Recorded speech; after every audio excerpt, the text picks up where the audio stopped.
Take a thermometer to the emptiest place you can imagine. A void far between galaxies. No star close enough to warm it, no planet, no speck of dust. Wait long enough, and it won't read absolute zero. It settles at about 2.725 degrees above it.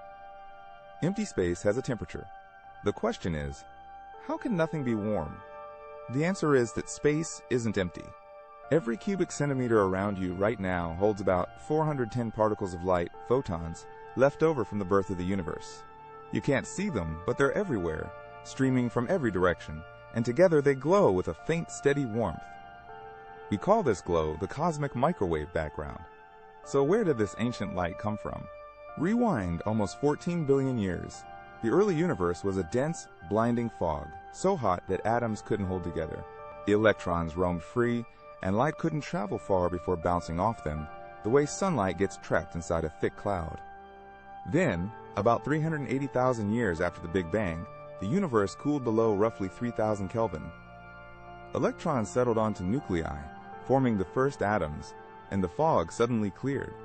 For the first time, light could fly freely across the cosmos. That released light is the cosmic microwave background, the oldest light there is. Astronomers call its origin the surface of last scattering, a wall of light surrounding us in every direction, marking the edge of the see-through universe. Almost every one of those photons has traveled, untouched, for nearly the entire age of the cosmos. But here's the puzzle.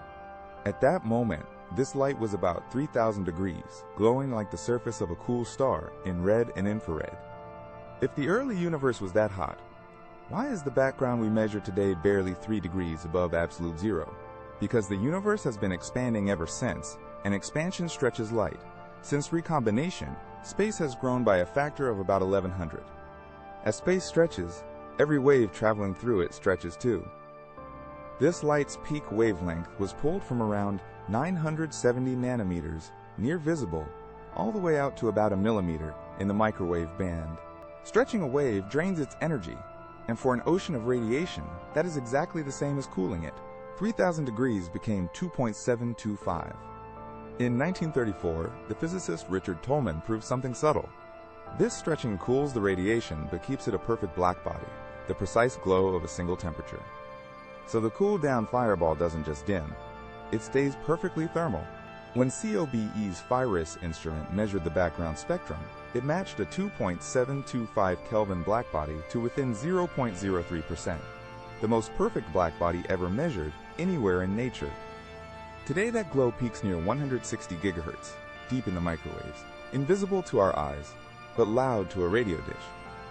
In fact, this glow was first found by accident. In 1965, Arno Penzias and Robert Wilson at Bell Labs were chasing a stubborn hiss in their antenna they couldn't explain, a faint noise coming from every part of the sky at once. It wasn't a fault, it was the universe itself. They had stumbled onto the afterglow of the Big Bang and won the 1978 Nobel Prize for it. Now, if expansion truly cooled this light, then the further back we look, the hotter the background should have been. The rule is clean. Temperature equals 2.725 times 1 plus the redshift. That's a prediction you can test. And astronomers did.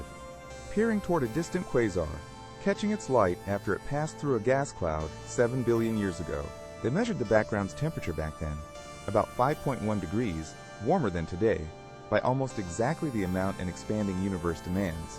We can literally read the temperature of the past. So how smooth is this glow? Astonishingly. The temperature is the same in every direction to about 1 part in 100,000. Those almost invisible ripples, first mapped by Kobe, are the seeds of everything.